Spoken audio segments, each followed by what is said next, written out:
Hi, welcome to Box on the Box Rock and Celluloid, Bob Brack for short. I'm over Box. Let's rank those Black Sabbath albums as I promised. So I'm ranking 20 albums. Aha! You're thinking, hold on, Black Sabbath only done 19 albums. Yes, but Heaven and Hell is Black Sabbath in all but name, the Devil You Know album. So I will be including that. Kind of like when people include Never Say Never Again in James Bond rankings. If it wasn't for the legal requirement that they couldn't use the name Black Sabbath because Ozzy and Sharon took the rights, it would be called Black Sabbath. So there may be some controversies here. I'll try not to go on. Obviously, if you want us to hear more detail about his albums, I've got like a Black Sabbath 1970-78 feature on here. I've also just in the Tony Martin era. So let's dive in. So 20, my least favourite Black Sabbath album, you won't be surprised to hear, is Forbidden. Like I said, I covered that in the Tony Martin stuff. It's just not a very good sounding record. It's not very melodic. It hasn't got very good songs, apart from a couple. That's my number 20. Number 19 will shock you. I've just given it away there. It's 13. I don't mind the song. I'll give it 6 out of 10. It just never really drew me in. The track list that I got was different, but End of the Beginning, As God Is Dead, I just felt were too long, and particularly End of the Beginning was just trying to be like Black Sabbath. I like Loner, quite like Zeitgeist, Age of Reason, decent, enjoyed that live on the tour. The Damaged Soul I really liked with the harmonica. I almost thought that was almost pre-Sabbath, that track. And then the bonus tracks I did, I thought Methandemic, Peace of Mind, Pariah were good. Methandemic was excellent. It was probably my favourite, that and Damaged Soul. I think the main problem with the album is I didn't like the production. Rick Rubin just turns up and does this guru thing. The snare was too dry. Don't forget those early Sabbath albums have quite a bit of reverb. They've got space. But the thing is, Ozzy's range has gone down so low. The sphere of his melodies was just too monotonous. And he, whatever you feel about Ozzy's vocals, he does do good melodies. He has a range where he used to have a range where he could really attack the notes. So that was why I was never struck on that. Number 18's The Eternal Idol. I think the song's okay, 6 out of 10. It's got some good tracks, but it's the Tony Iommi finding his feet again, after all the turmoil as other singers. Number 17, I'm going for Never Say Die. Weirdly enough, I had this album on again recently, and I hadn't listened to it in a while, and it was kind of that thing where you end up hearing something fresh, and what struck me was just how completely, it's like the band's got PTSD. It's almost like they've imploded, they come back together, and they do it. I know it has its fans, this album, but the title track's good, but I never thought it was great. The production as well, the guitar's too treble, the drums too trashy. It's not the best sounding album. But Johnny Blades, I'm not into that track. It goes on too long as well. Junior's Eyes I do like, although I find the wah-wah very harsh, the harshest of the guitar sound. Hard Road's got really good harmonies on it, it's catchy. Again, the tracks along in Hard Road, 6 minutes and 4. Did it need to be that long? It's quite a long album for the time, 45 minutes and 41. On the side 2, Shockwave's not a very good track. Air Dance is bonkers jazz and jewellery. It's so jazzy, I quite like it, but it's just like fucking hell. Over to You's like the one track I think is great off this album. It's kind of a bit more classical, a bit more Uriah Heepy, a bit more like what they're going to do with Dio when they did a track like Walk Away, Slipping Away. I love that track. Then you got Breakout, the instrumental with bonkers brass section on. It was just like fucking hell. And then Swinging the Chain, it's like, that's mental. It's the last track on the album, and then it's alright, you sing it, Bill. If you remember, Bill Ward sung, I forget what the name of the ballad is on Technical Ecstasy, we'll get to that. But I give it 6 out of 10. I mean, there's times I've liked it more, there's times I've liked it less, but I don't really buy into it that it's some kind of lost classic. I feel like it's mad. Just mention Over to You's goes awesome, Don Airy, chromatic, sort of very excessive piano lines, but I do really like that. Okay, so a number 16 choice, and I'm surprised this is, I thought this would have come in low, but when I listened to it, I was like, actually, it's production aside, it's got some really good songs. Born Again. I've got to say the album cover's hilarious still. It's like, Total Recall Quato? So it's like someone's someone's taken Quatto. It's like Quatto's gone, Mum, I'm going to a fancy dress party. Can I go as Satan? And it's like, yeah, okay, we'll douse you in red and give you yellow nails. Oh, that Tony Iommi approved it. He must have been coked out of his mind when he did that. But anyway, the album, the production's so bad. You can hear like Bill's drums have been well captured, but the mix is so muddy. Ian's vocals are pretty well captured, but they really need to remix this album. I think they've found the master tapes. Opens with Trashed, which has kind of got the Neon Nights riff. I didn't used to like that, but when I was listening to it, I do quite like it, you know. Then you got Stonehenge instrumental. They've got to do a little instrumental, and then you got Disturbing the Priest, which has got some wild vocals, really heavy.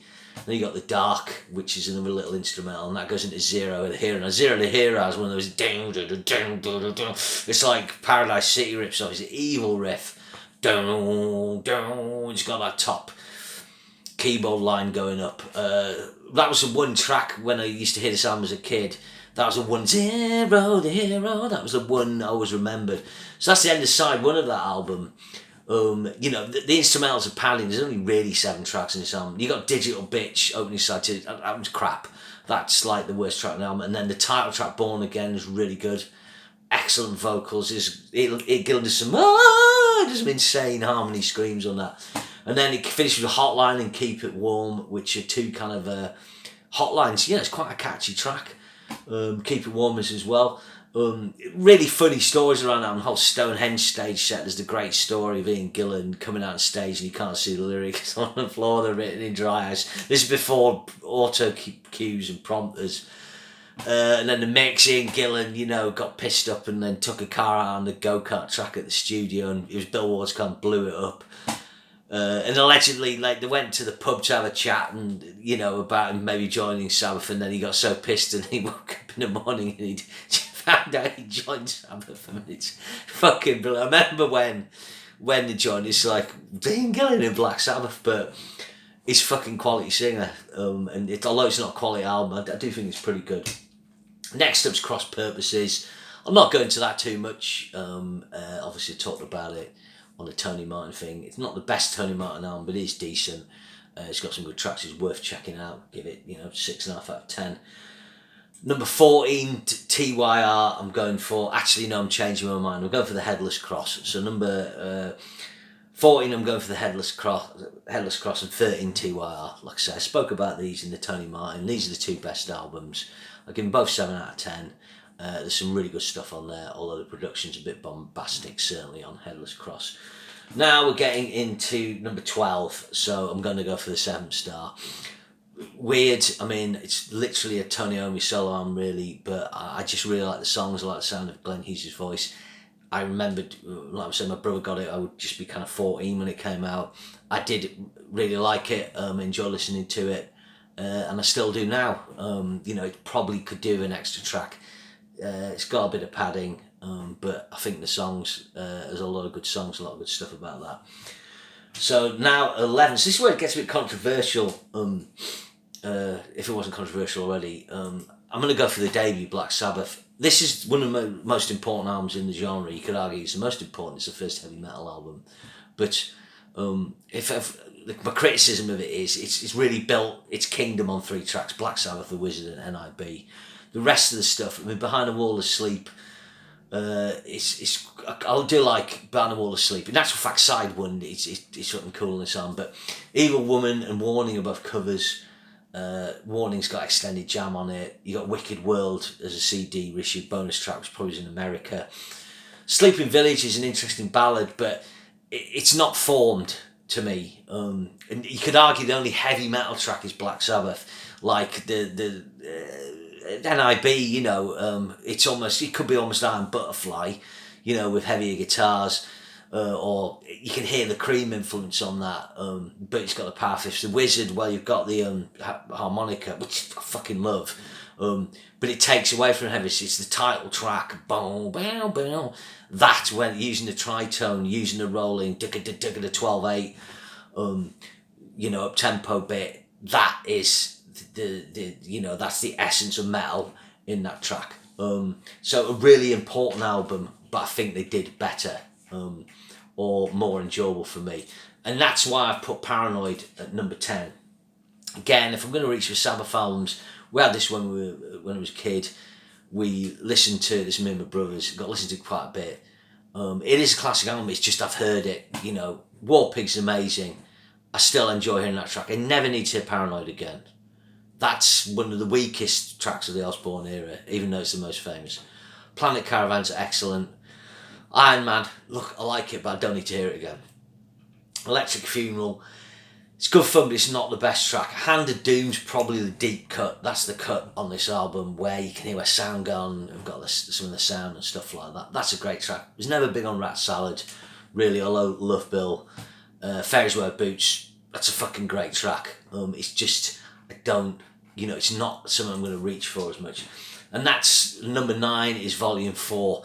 So you may have seen my classic album inspection on this. If you want to head over to my other channel, Everbox Guitar Tuition, and look in the playlist in here. This is an album I've never totally got a grips with. I try to love it. I try to embrace it. I just find it a bit sort of broad palette for me. But Wheels of Confusion, Tomorrow's Dream, excellent changes. Yeah, it is a good ballad. FX, Race to Time, Super Not amazing. Snowblind amazing. Cornucopia, good. Laguana Sunrise, nice instrumental. St. Vitus Dance doesn't really do anything for me. Under the Sun's pretty cool. But there's some people think this is the best Sabbath album. It is the ultimate classic.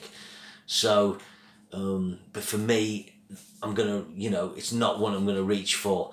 This next one, when I was younger, people was like, oh, they went crap on this album, don't bother with it. So it took me a while to kind of get to grips with it, but I do like it. I do find it interesting in its technical ecstasy.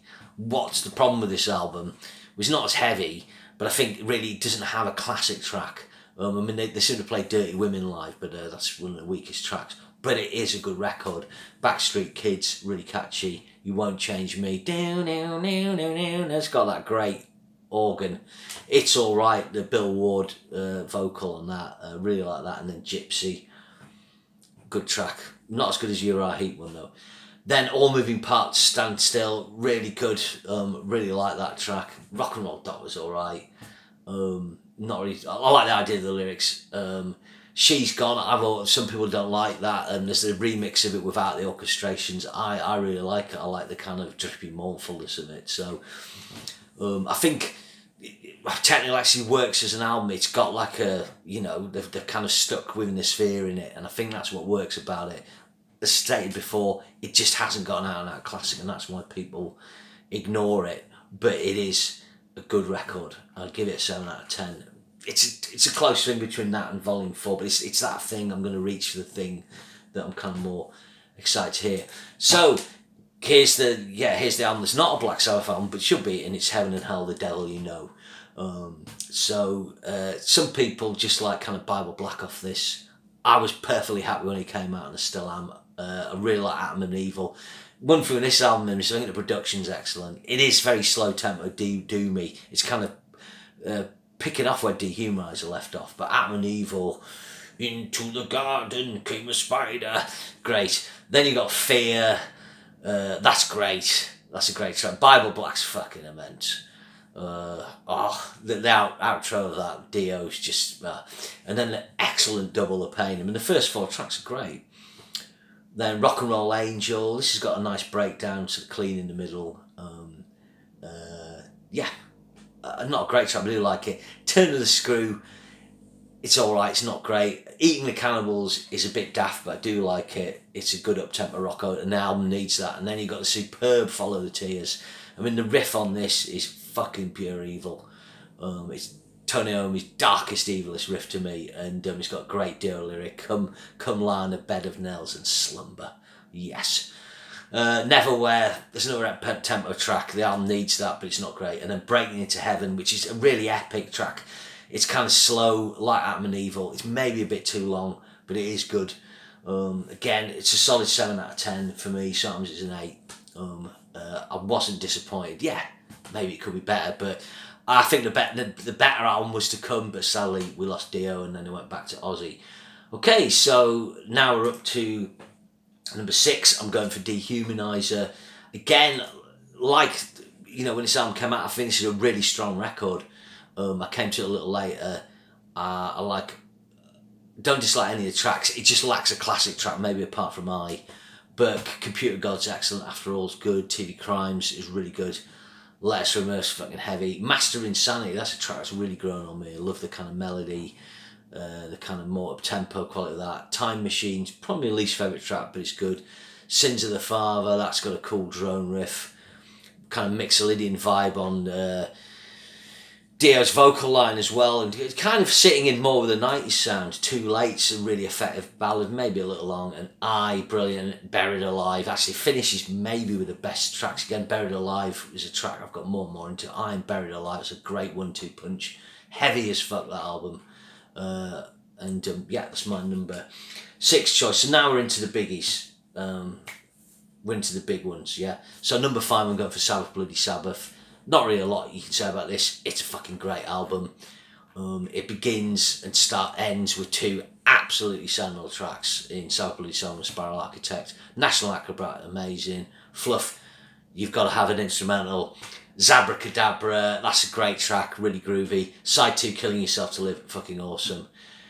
Who I Use, kind of the filler track, but I like it. I think Ozzy kind of came up with the keyboard melody on that, but Rick Wakeman plays the keyboards. Certainly, I think he probably plays keyboards on that. Looking for Today is a kind of catchy track, and the album needs that. 42 minutes, really stretching out on the sound, but again, keeping cohesive. And number 4 is, it was a toss-up between this and Sabbath Bloody Sabbath. I'm going for Master Reality. This is just still one of the heaviest records ever made. Sweet Leaf, fucking amazing. But I should say I just bought this in a bargain bin for £1.49, like 1981, and it was the best £1.49 ever spent. Sweet Leaf, amazing. After Forever, really good follow-up track. Embryo, it's an instrumental.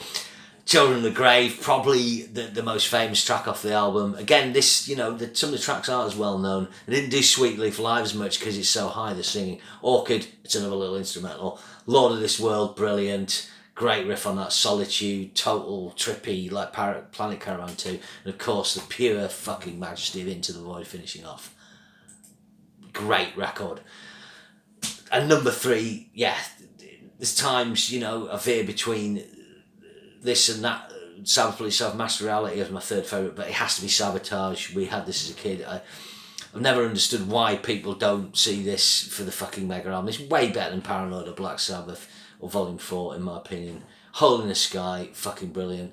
Don't Start Too Late, it's an instrumental, but it works brilliant because it goes into Symptom of the Universe, which basically invents thrash metal. Then you got Megalomania, which is just fucking epic. Side 2, Thrill of It All, probably one of the all-time great Sabbath D-cuts. Superstar, love it, was the intro tape, brilliant vocals with a choir.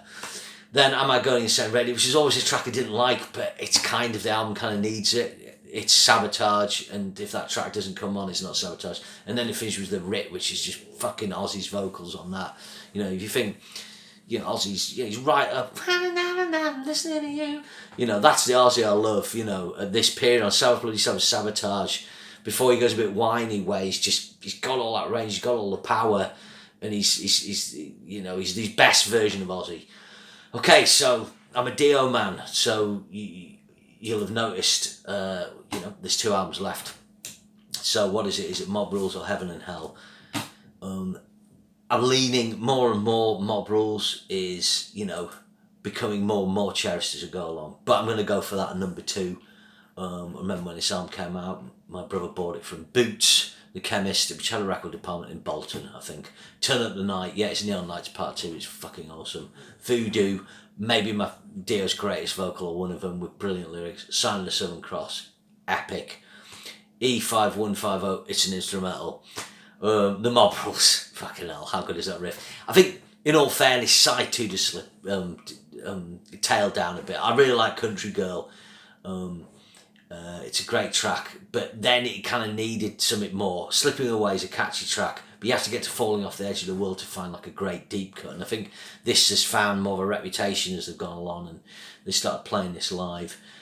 Never used to like Over and Over much, but I came to appreciate someone, the drummer from the band I was in, sort of pointed out its qualities, and the way it's in 3/4 time, I think it's really good. I just think, Side 2 just kind of, it just needs one better track. So obviously that means that number one is Heaven and Hell.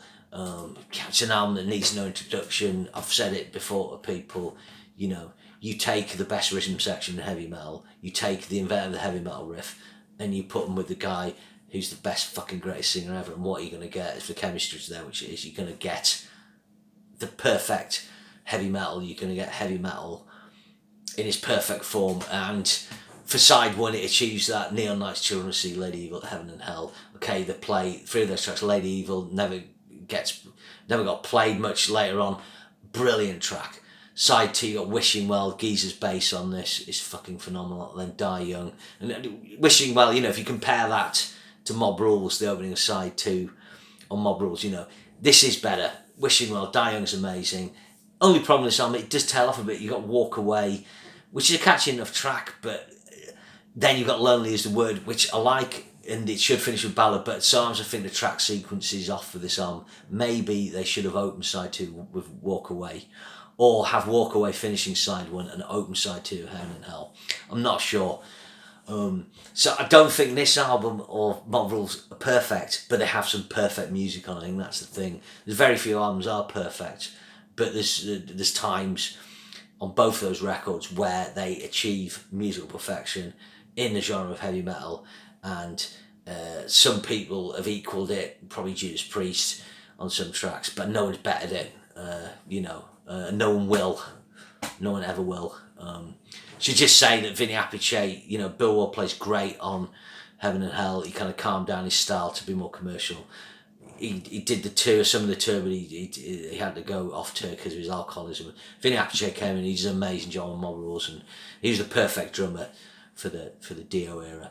Okay, so there's my ranking of Black Sabbath albums. Forbidden, 13, Eternal Idol, Never Say Die, Born Again, Cross Purposes, Tear, Headless Cross, Seventh Star, Black Sabbath, Paranoid, Volume 4, Technical Ecstasy, The Devil You Know, Dehumanizer, Sabbath Bloody Sabbath, Master of Reality, Sabotage, Mob Rules, Numero Uno, Heaven and Hell. Okay, so see you again. Make sure you share and subscribe, and put your faves in the comments. Cheers.